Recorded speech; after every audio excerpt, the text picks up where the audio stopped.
Os programas sociais ou assistencialistas não impedem a igreja de ensinar a comunidade a lutar pelo direito da pesca, em lugar de ganhar o peixe ou ser ensinada a pescar?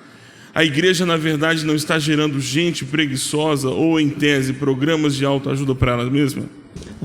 O grande problema da assistência é que você pode fazer por qualquer motivação. E qualquer pessoa pode fazer assistência. Paulo vai falar sobre isso. Eu posso entregar os meus bens para os pobres se não for por amor. Eu posso entregar meu corpo para ser queimado se não for por amor. Então eu posso criar uma cesta básica pensando na necessidade das pessoas e posso depois tirar proveito político. Eu posso, numa época de eleição, um vereador ou qualquer pessoa chegar e falar: vou ajudar vocês e tal. Então, ou seja, qual é o grande risco da assistência? O grande risco da assistência é que ele não promove o pobre, ele promove quem faz a assistência. Por isso que Jesus, sobre assistência ou filantropia, Jesus diz: não deixe que a mão esquerda veja o que a direita faz, ou não deixe que a direita veja o que a esquerda está fazendo. A ideia é essa, né? Não deixe. A ideia é cuidado, porque a filantropia não promove o pobre, a filantropia promove quem faz. Por isso que a igreja evangélica diz assim: vamos fazer também para os outros saberem que a gente faz, porque a tendência da filantropia ou assistência é gerar inércia nas pessoas e promover o agente compadecido. Essa é a tendência da filantropia. Esse é o grande risco da filantropia. Onde é que ela é necessária? Em situações de catástrofe, em situação de desastre. Então, nas situações em que as pessoas estão precisando sobreviver, o sociólogo Betinho dizia: se nós não dermos comida às pessoas para lutarem pela justiça, como é que ele vai sobreviver para lutar? Então ele precisa de um alimento básico para poder lutar pela justiça. Então, mas a grande questão da filantropia, ou a grande limitação, é que ela põe o carente na inércia e promove o agente compadecido. Irmã Dulce não morreu por causa da filantropia, muito pelo contrário, ela se tornou conhecida. E eu estou aqui respeitando e admirando a vocação e o ministério dela, ou de qualquer pessoa que faz filantropia. Ou seja, em fazendo filantropia, e você tendo uma equipe, pode fazer um plano social, um plano de saúde para a equipe, que eles vão precisar disso. Se lutar por justiça, faça um plano funerário, porque ele vai morrer cedo, vai morrer precocemente. Então você tem esses dois limites. Na filantropia você se autopromove, na justiça você é promovido para a eternidade, você morre cedo. Então esse é o... E a igreja tem que então fazer essa escolha entre a filantropia e a assistência. Às vezes a cesta básica, e dependendo da situação, eu recomendo que se faça com essa análise de quem está tirando proveito dessa relação. A pergunta-chave para isso é: quem promove quem pela assistência, pelo ensino, pela participação? A pergunta seguinte vai nessa direção, ou seja, a gente ensina dá o peixe ou ensina a pescar? Esse é um pensamento que valeu até certo momento da vida, porque quando você dá coisas, você se torna assistencialista. Quando você dá o conhecimento, você se torna paternalista. Você decide pelo outro. Então não basta ensinar a pescar, você tem que perguntar se o rio está poluído, se o comércio é justo, se há fraternidade naqueles que estão se aproveitando da pesca. Então, na verdade, são 4 tendências. Há uma tese de doutorado de uma senhora chamada Frances O'Gorman, e ela construiu isso na comunidade da Rocinha, no Rio de Janeiro. Ela vai dizer que você tem a ação da assistência, do ensino, da participação e da transformação profunda. Como a construção de vida dela era sociológica e teológica, na transformação ela vai dizer: aí sim, a fé, a justiça, a busca por libertação plena tem tudo a ver com o evangelho de Jesus Cristo de Nazaré. Porque o evangelho é um fato social. Quando o evangelho chega um fato social. Chega alguém dizendo que Jesus Cristo é o Senhor. Nem é mais o marido, nem é mais o pastor e nem é mais o déspota da nação. É o Jesus Cristo é o Senhor.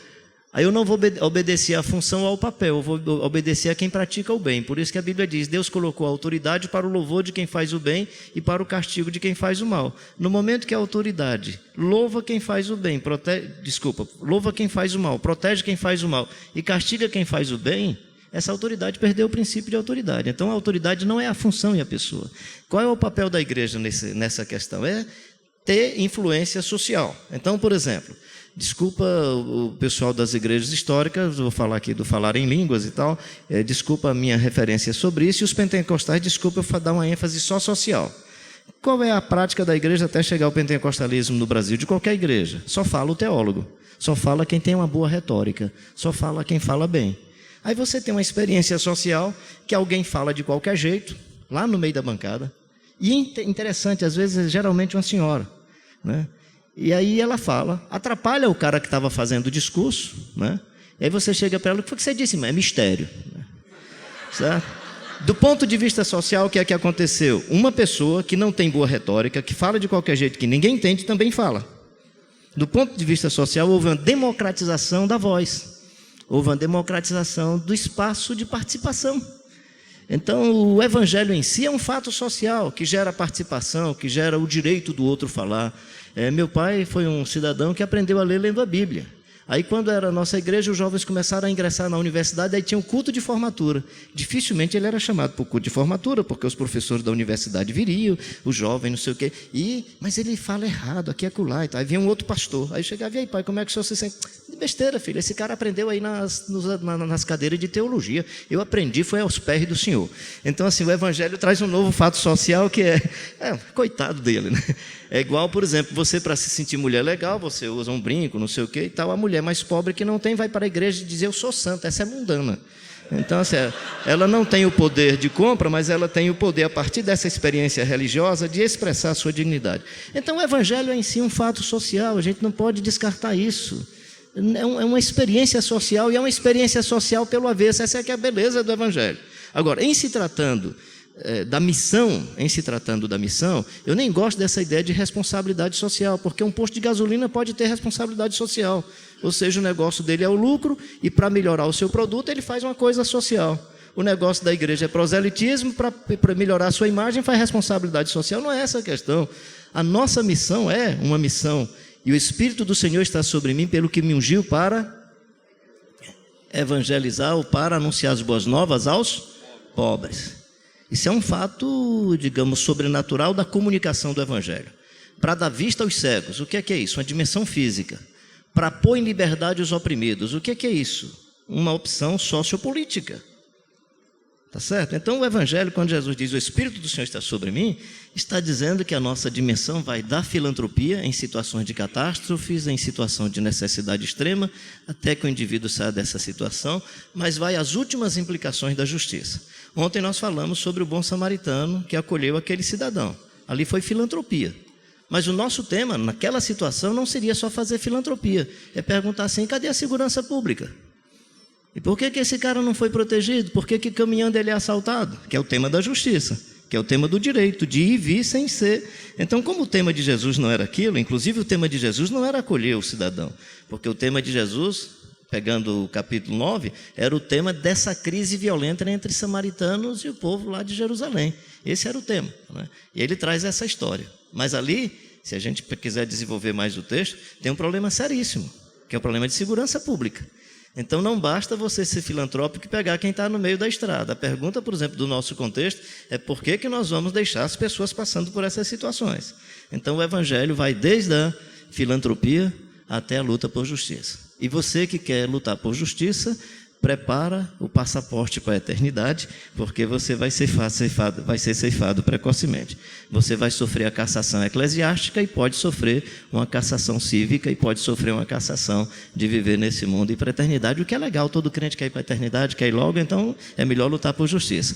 Com filantropia não, com filantropia você será aplaudido, você será reconhecido, você vai para a Câmara dos Vereadores, eles vão dizer que você é cidadão não sei de quê, você vai ser chamado em vários lugares e você vai ser uma igreja aplaudida. Você vai ser uma igreja aplaudida. Então você quer fazer filantropia? Eu acho que é uma opção. Não estou dizendo que você não faça. Se Deus lhe chamou para isso, aleluia, eu vou ficar feliz porque você vai viver muito e vai assistir meu funeral, né? Mas se você... A prova que nós não estamos fazendo bem o nosso trabalho é que nós estamos ficando velhos.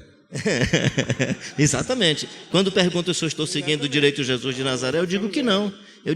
Se eu tivesse seguindo Jesus Cristo de Nazaré direito, eu já teria morrido. O nosso contexto é mais complexo do que o contexto em que Jesus nasceu. O comércio religioso é mais complexo do que aquela banca de negócios que fizeram do templo em Jerusalém. E por isso Jesus morreu. E eu estou vivo, cara. Eu estou vivo. Mesmo existindo universal do reino de Deus, mesmo existindo mundial e mesmo existindo os charlatões aí desse contexto brasileiro, eu estou vivo porque eu não estou vivendo direito o evangelho do Jesus Cristo de Nazaré. Uma das provas do nosso desvio é a nossa longevidade. E só uma coisa aqui sobre o que ele falou, né? Sobre eu conheci em Angola, né, em alguns outros países da África, o que eu chamo de terreiro de Jesus. Ele falando assim, você vai lá e faz o evangelho de, cara, eu conheci muito o terreiro de Jesus, né? Ou seja, o evangelho chegando e se aproveitando daquela mesma cultura e respeitando aquela mesma realidade, como que o evangelho chegou de tal forma que as dimensões culturais que podem dialogar estabeleceu-se um tipo de pavimentação e plataforma para... acabou. A igreja, na verdade, não está gerando gente preguiçosa ou, em tese, programas de autoajuda para ela mesma. Bom, a gente poderia pegar um exemplo nacional, tenta o nosso país hoje tirar o Bolsa Família implementado no Brasil. Tira para ver o que acontece no Brasil hoje. A gente vai ver o que vai acontecer. Mas vamos voltar para a igreja local. Eu volto para a história que eu sei que abençoa quem está querendo saber de igreja local. Eu sou pastor de igreja local. E nós todos aqui, a gente não concorda em tudo que todo mundo fala, não. A gente discute também, a gente discorda em algumas coisas, não é? Como o irmão estava lá esganado com a pergunta para o Paulo, não é minha prática ir lá no centro de Macumba e falar, ó, fique aí, e nem tirar ninguém de lá. Não foi o que ele quis dizer a priori também. O diálogo se amplifica. Vamos voltar para a prática da igreja local. Quando a gente mudou a questão do assistencialismo, tiramos as benditas das cestas básicas, o morro inteiro foi bater na minha igreja e até os traficantes foram querer me pegar. Por que o senhor tirou a cesta básica do povo? Aí eu estou no meu gabinete, o pessoal que trabalha na igreja, Paulo já estava nessa época não, Paulo chegou agora. Caramba, pastor, tem um monte de gente aí querendo falar com o senhor, o pessoal está bravo porque o senhor tirou a cesta básica. Por quê? Porque eu descobri que a cesta básica estava alimentando vício de muita gente. Descobri que tinha muito mais gente vendendo cesta básica para alimentar vício. Tirei, cortei, como pastor de igreja local. Bom, o morro inteiro bateu dentro da minha igreja querendo me pegar. Por que eu tinha tirado, que eu não podia fazer isso e tal. Eu tive que sair do gabinete, sentar com todo mundo, explicar direitinho por que eu estava tirando, a razão da corta temporária, tudo, até apaziguar o coração do povo, que é meu alvo direto, né? Direto é onde eu estou plantado. Eu estou plantado em Sulacap, minha alvo é aquilo ali, a minha Jerusalém, não é de Jerusalém para lá. Aqui, de repente, é minha Samária, ou no confim da terra, aqui é longe, a Bessa, não sei. Lá é minha Jerusalém. Então, eu estou cuidando da minha Jerusalém. Tive que explicar toda a comunidade por que eu tirei a cesta básica e mostrar à comunidade os novos projetos que a igreja estava planejando para ela. Aí nós mostramos projetos de educação, através não só da intelectualidade, mas do esporte, não só da linguagem daquela época, de não dar mais o peixe, mas ensinar a pescar. Mas agora, como o Carlinhos falou, mostrar onde está o lago, saber ler se aquela água é boa, se tem peixe naquela água, capacitar o sujeito para que ele mesmo fizesse por si mesmo. Bom, depois de horas conversando e vários encontros, a própria comunidade entendeu que continuar fazendo como a gente fazia não era estar fazendo bem, era estar interrompendo o crescimento. Era estar sepultando potencialidades individuais e até social daquela comunidade. Então, muitas vezes, o trabalho que a gente faz, ao invés de abençoar, está interrompendo processos, está retardando desenvolvimentos, não só de indivíduos naquela comunidade, mas sociologicamente falando, como de toda a comunidade. E aí, à medida que nós fomos ampliando os processos, a gente viu claramente, mas diante dos nossos olhos, o desenvolver sociológico daquela comunidade. E hoje, a relação da igreja com a comunidade, para mim, das que eu conheço Brasil afora, da melhor qualidade. E os diagnósticos feitos pela cidade, não é feito pela igreja nem pela comunidade. Gente de fora que vem, de âmbito social, gente de PUC que já esteve lá fazendo análise da comunidade, reportagens da influência de uma igreja numa comunidade. Então a gente pode fazer muito mais, desde que a gente faça conscientemente, conhecendo, né, o que a gente está fazendo e fazendo com muito pensar em equipe e dando resposta à necessidade para aquele povo dentro do qual Deus nos plantou. Eu só queria falar uma coisa assim. que muitas vezes nós chegamos num local achando que nós já sabemos tudo, mas a comunidade que está inserida já pesca. Então a gente não vai dar o peixe, a gente vai chegar, não, eu quero ensinar você a pescar. Não, mas já está pescando. Então nós achamos que nós temos a verdade absoluta de como resolver o problema da comunidade que já está inserida antes da igreja chegar. Ela já está vivendo. De alguma forma existe uma dinâmica de sobrevivência dentro da comunidade aonde nós estamos nos inserindo. E nós não perguntamos para ninguém se eles querem a nossa ajuda. Nós vamos lá e impomos a nossa ideia. Essa é uma dificuldade, né? Nós não dialogamos, nós achamos que nós temos a verdade e por isso nós vamos lá para salvar todo mundo.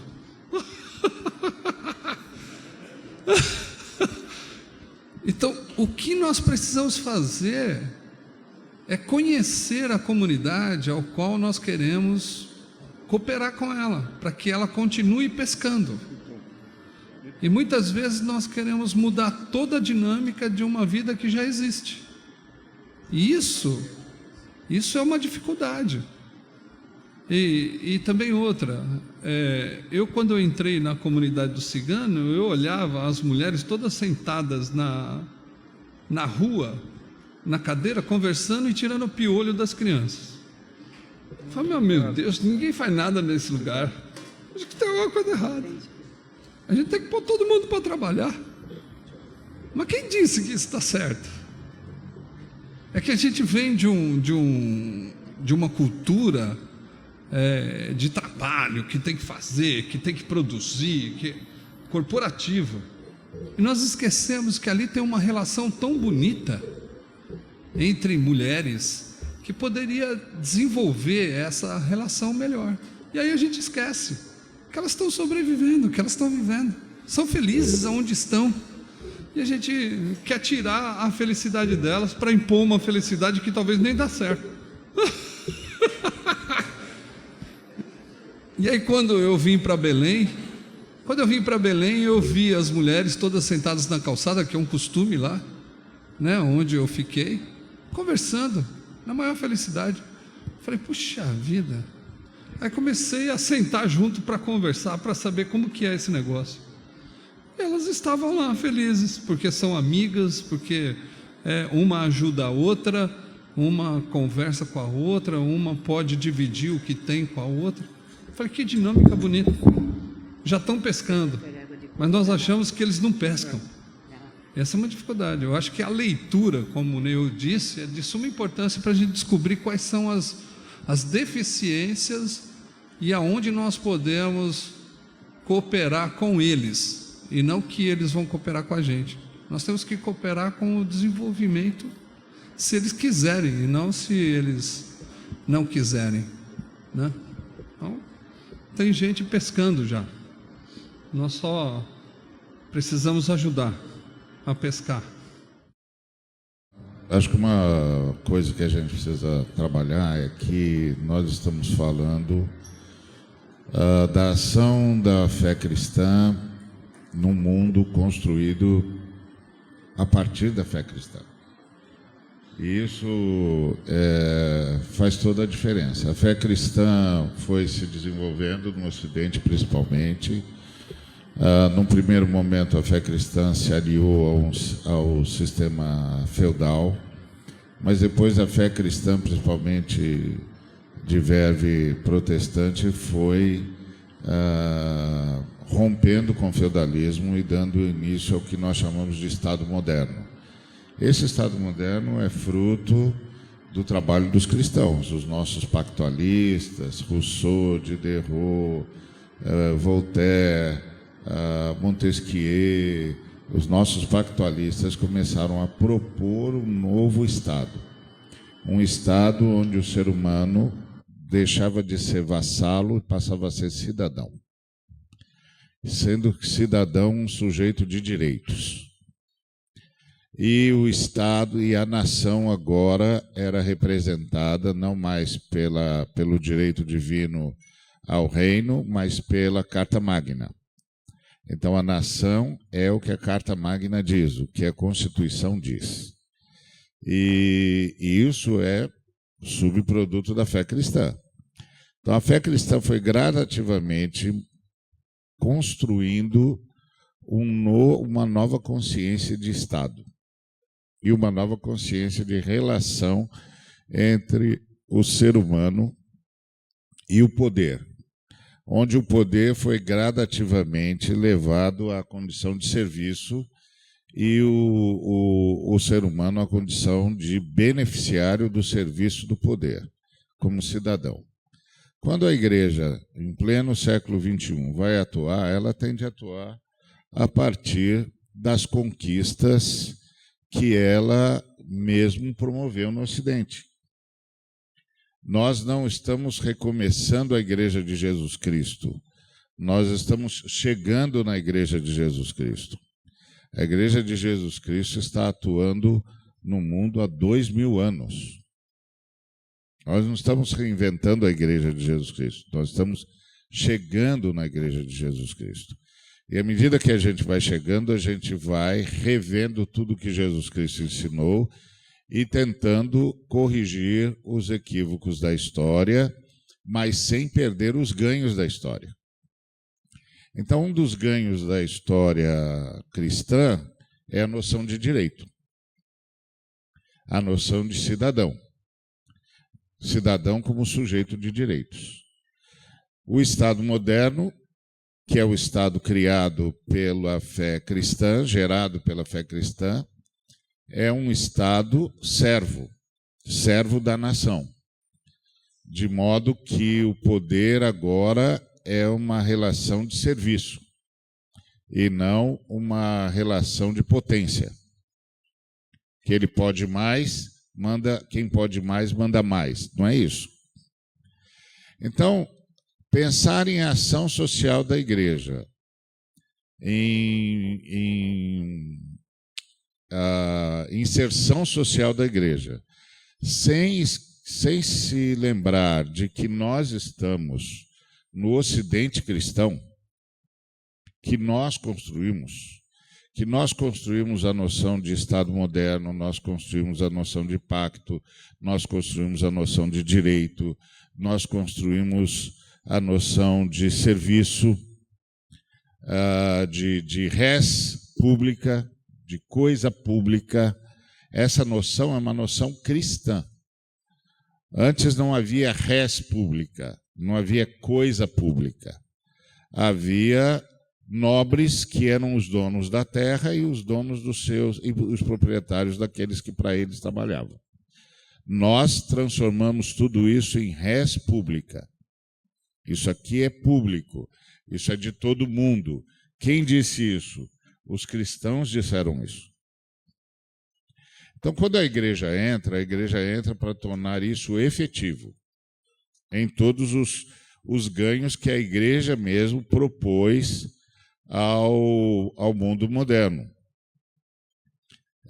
Me lembro de ter ouvido uma conversa de um analista sobre a China e o analista dizia que a China, inexoravelmente, essa é a maior nação do mundo, a mais rica, mais poderosa, blá, blá, blá, blá, mas que a China nunca ia ser uma nação desejada.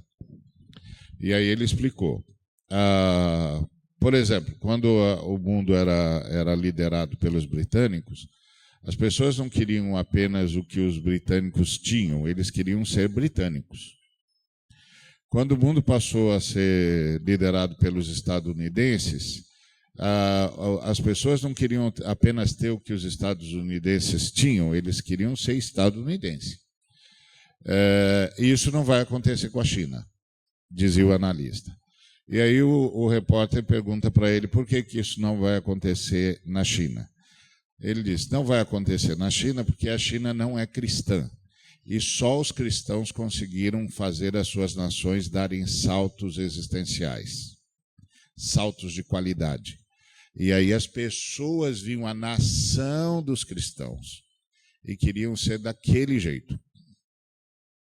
Porque na nação dos cristãos, esse tipo de coisa não é permitido. Quando os portugueses lideravam Goa, lá no século XVI até o XVII, havia um ditado na Índia. Goa é uma província indiana que os portugueses colonizaram por muito tempo. E aí os portugueses levaram a fé cristã, como eles a entendiam. E havia um ditado, uma fala comum, que era proverbial na Índia, quando alguém reclamava de uma situação de injustiça. A fala era a seguinte: se você quer justiça, vá a Goa, onde reinam os cristãos. Então, onde nós fomos maioria, nós demos saltos existenciais para a sociedade. Nós construímos uma nova forma de relação de poder. Então, quando a igreja sai a campo para atuar, ela tem de ter essa perspectiva de onde ela está. Por exemplo, quando um dos missionários da missão que eu lidero está lá no mundo não cristão, nós os instruímos a prestar serviço pura e simplesmente. Preste o serviço que eles precisarem, porque aquela não é uma nação cristã. Nós não temos a mesma noção de direito que existe no mundo cristão. Então você tem de entrar lá, prestar serviço e aos poucos ir construindo uma pequena sociedade com os conceitos cristãos e sonhar que isso vá se expandindo, e isso pode levar um século e meio. E talvez não dê tempo porque Jesus Cristo chega antes. Mas nós vamos trabalhar com essa perspectiva, porque lá nós não temos os ganhos históricos da fé cristã. Aqui nós temos. Então, quais são os ganhos históricos da fé cristã? E isso é um negócio complicado para falar com o crente, porque o crente não considera cristão nada que é anterior à reforma. E nem considera cristão os movimentos que aconteceram na Europa, tanto no mundo romano quanto no mundo protestante. Porque parece que o cristianismo nasceu no Brasil. E está todo mundo começando de novo aqui. Não é verdade. Nós temos os trunfos do Estado moderno. O Estado moderno e a modernidade, que é essa noção do direito, é uma conquista da fé cristã. A fé cristã produziu isso no mundo. Estava ouvindo um analista sobre a chamada Primavera Árabe. E aí ele perguntou por que os árabes, que são majoritariamente de uma religião determinista, portanto, uma religião que não lhes dá autorização ao protesto. Uma religião determinista não permite o protesto, porque protestar numa religião determinista ou kármica é revoltar-se contra Deus, porque Deus é que fez todas as coisas serem do jeito que são. E esse é o ponto. A fé cristã não é determinista. A fé cristã entende que há uma diferença entre anuência e manutenção. Ou seja, Deus mantém tudo, mas não concorda com tudo que mantém. Por isso é a nossa oração: venha o teu reino, seja feita a tua vontade. Tem de haver mudanças. Deus está sustentando você, mas você não está fazendo o que Deus quer que seja feito. Então, essa é a diferença da fé cristã. Então, quando a fé cristã consegue estabelecer, principalmente no Ocidente, ela muda toda a relação de poder. E é a partir daí que nós atuamos hoje. A partir daí que nós atuamos hoje. Então, esse analista, quando perguntado sobre a Primavera Árabe, o porquê que gente de fé determinista está gritando por liberdade, gritando por democracia, gritando por direito e tal, ele disse assim: são os cristãos.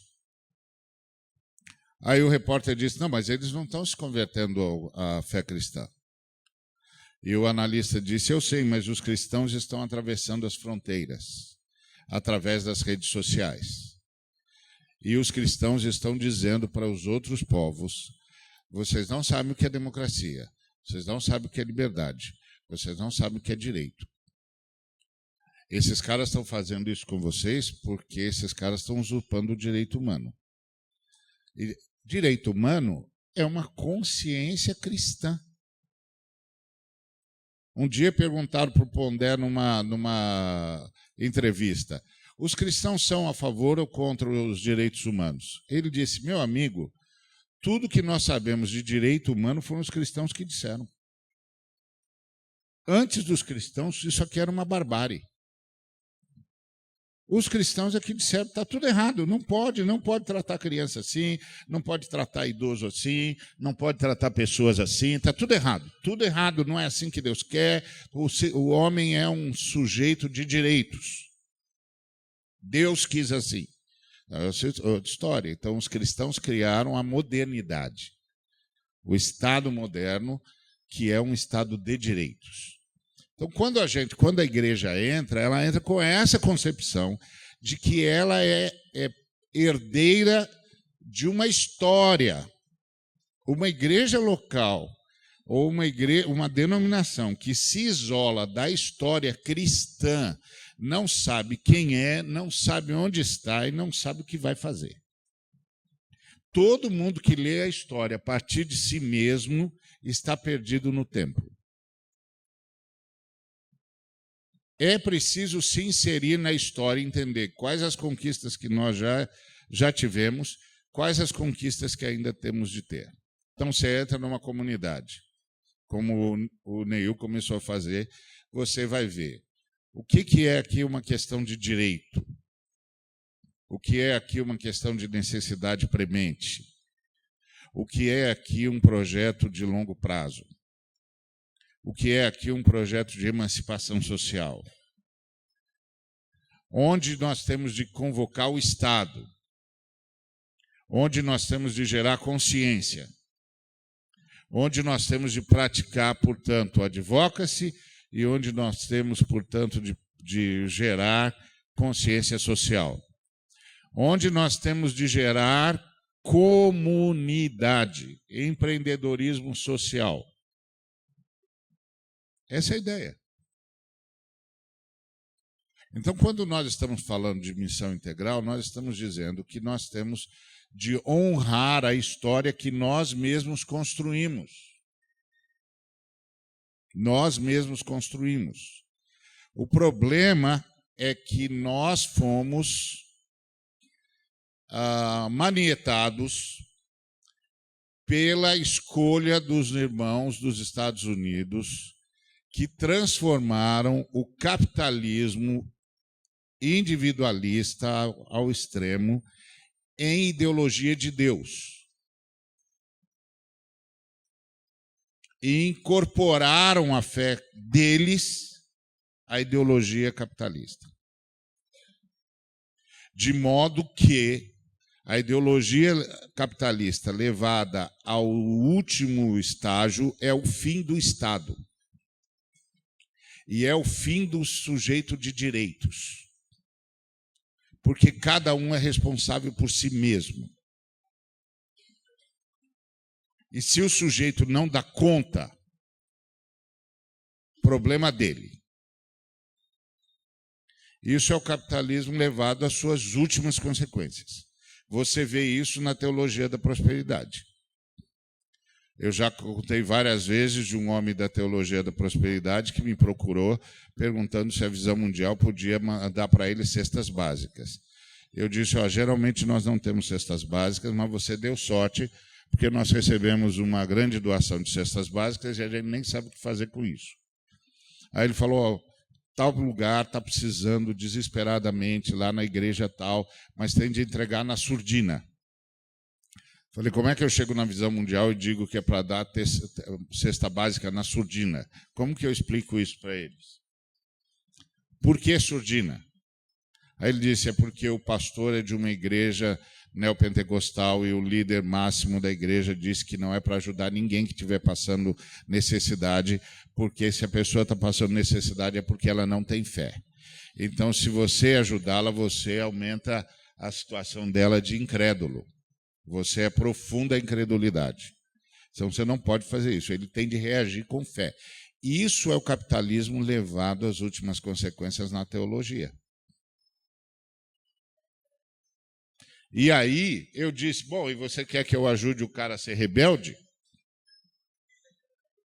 Vai se rebelar contra o líder dele? Rebelião é crime igual feitiçaria.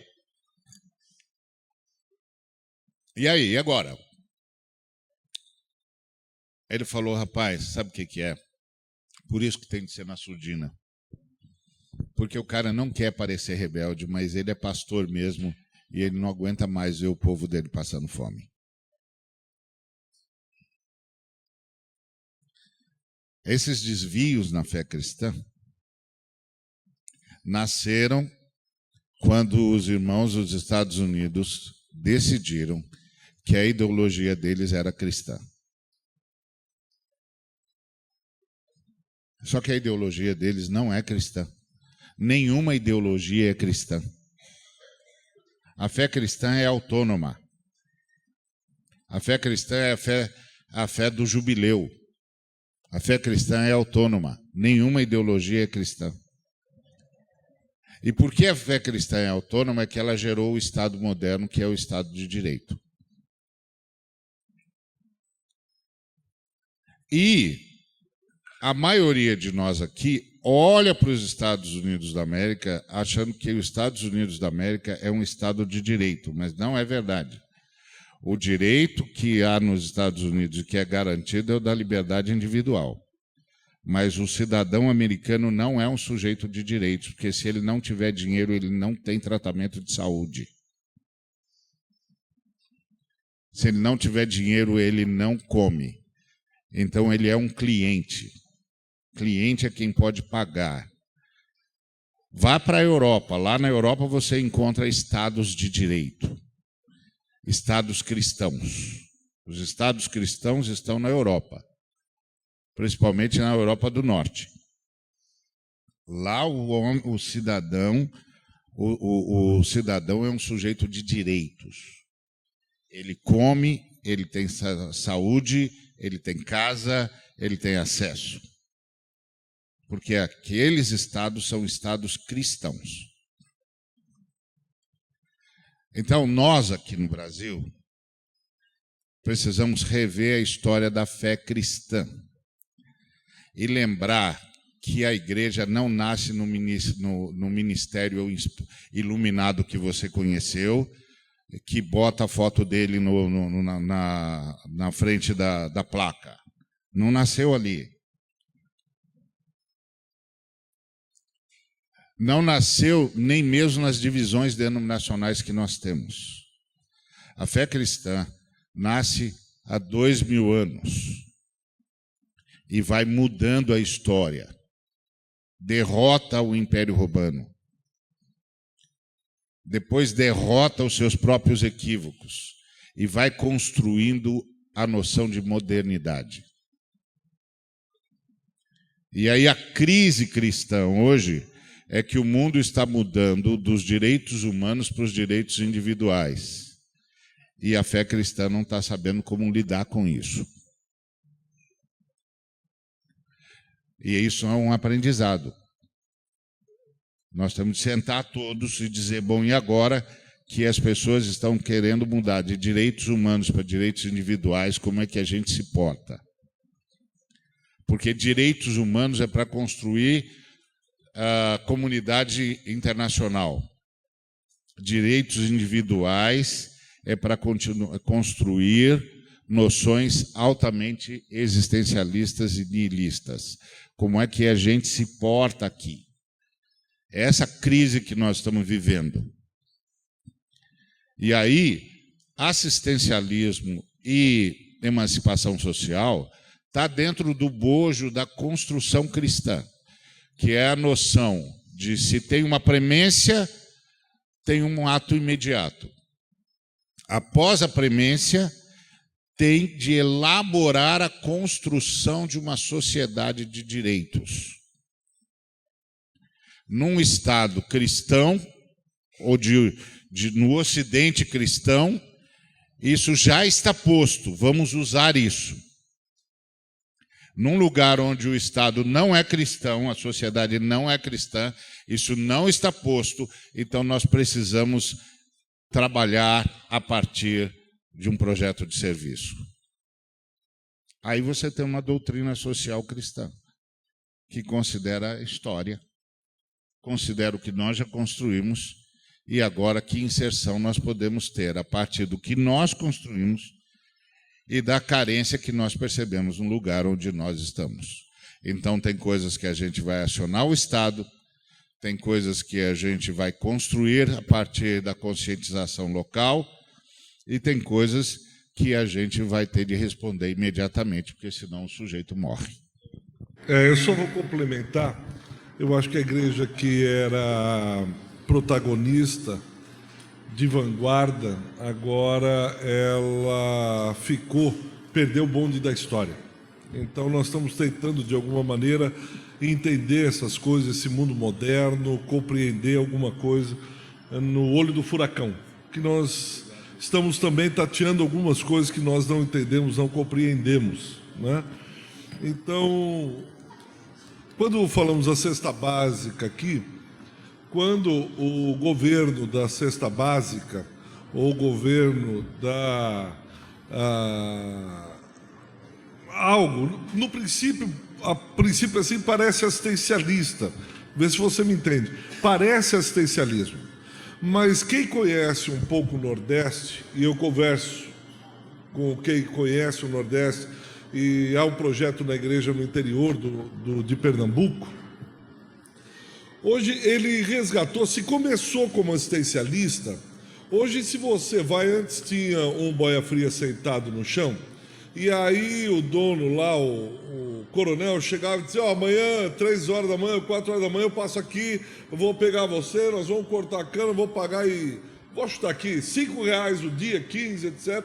E foi embora. Ele ficava quieto, era o que ele tinha. Agora, com o Bolsa Família, o coronel passa, diz, amanhã eu estou aqui, não sei o quê, papapá. Ele disse, não, quanto o senhor vai pagar? Como assim, quanto eu vou pagar, rapaz? Deixa você ver se está aí sentado. Não, não é assim. Deu, de alguma maneira, voz, pelo menos para ele contra-argumentar. Deu pelo menos voz para ele falar, mas R$10 por dia eu vou ficar o dia inteiro cortando cana? Até a noite você vai me pagar R$10 e ainda ter que levar minha marmita?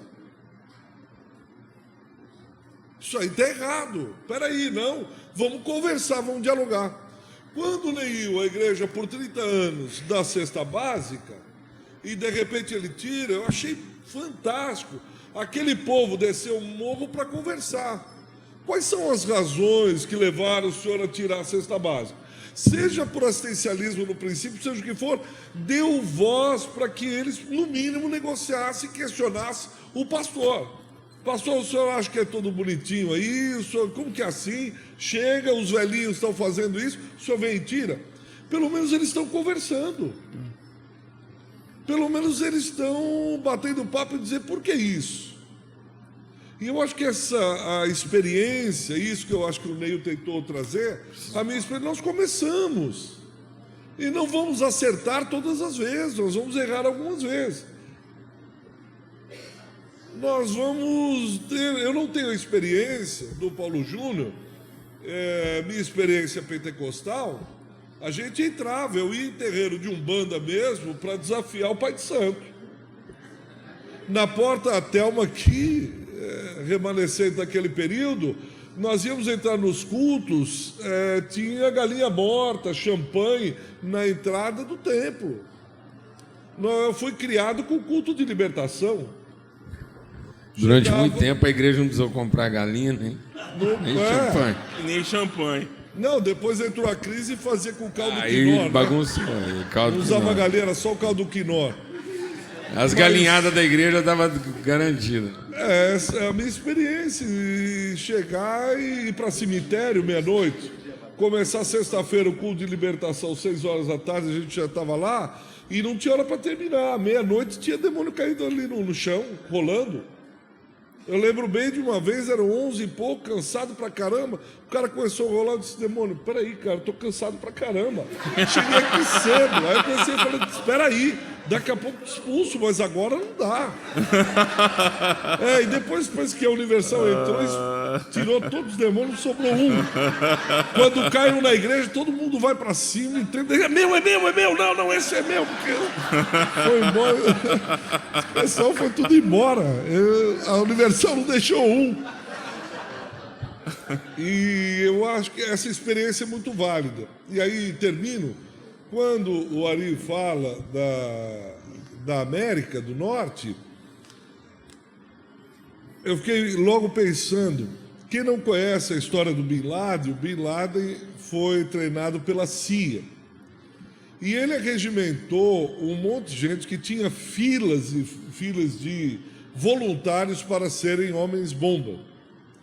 Por quê? Como que ele conquistou aquela nação no Iraque, no Irã, outros lugares, Afeganistão? Porque ele tinha uma obra de assistência social imensa. A garotada lá morria de fome antes do Bin Laden. A garotada lá passava apuros. Ele investiu naquela criançada com o dinheiro que ele tinha da família. Porque a família Laden era amiga da família Bush. Foi o único avião, depois do atentado, autorizado a sair dos Estados Unidos, foi a família Laden, porque eram amigos do George. Tem um busto em Harvard do pai do Bin Laden, que é um dos caras que mais financiou Harvard. Então, ele viu essa injustiça social. Eu acho que ele não viu nem assistencialismo, nem o papel da igreja, ele não conseguiu. A mesma coisa que Mahatma Gandhi na Inglaterra.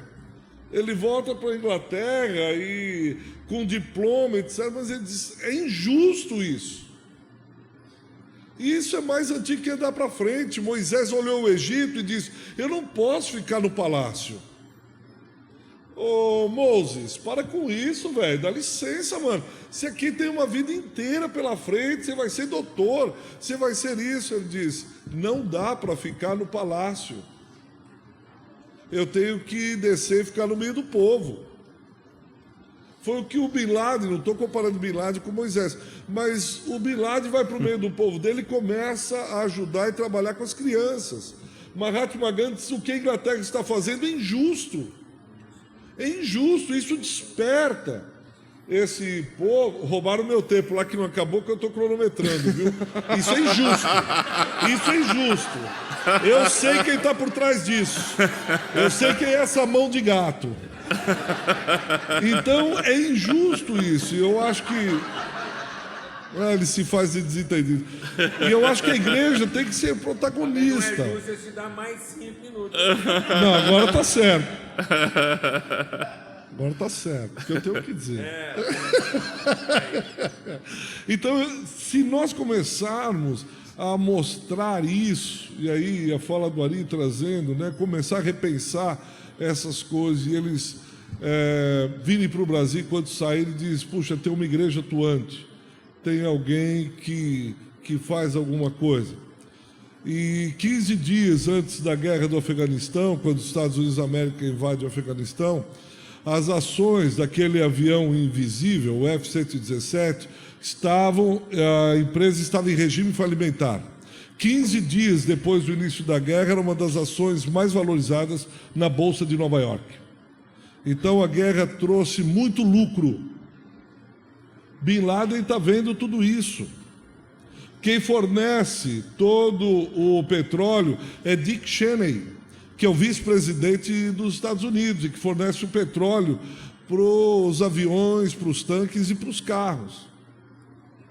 Os amigos lá, os falcões de Washington, financiam, ganham. Isso gera, é mercado, como o Capelete fala.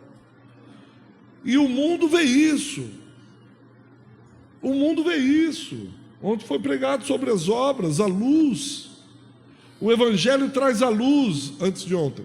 Foi pregado sobre a luz, e nós vamos trazer a luz e dizer: isso aqui está errado.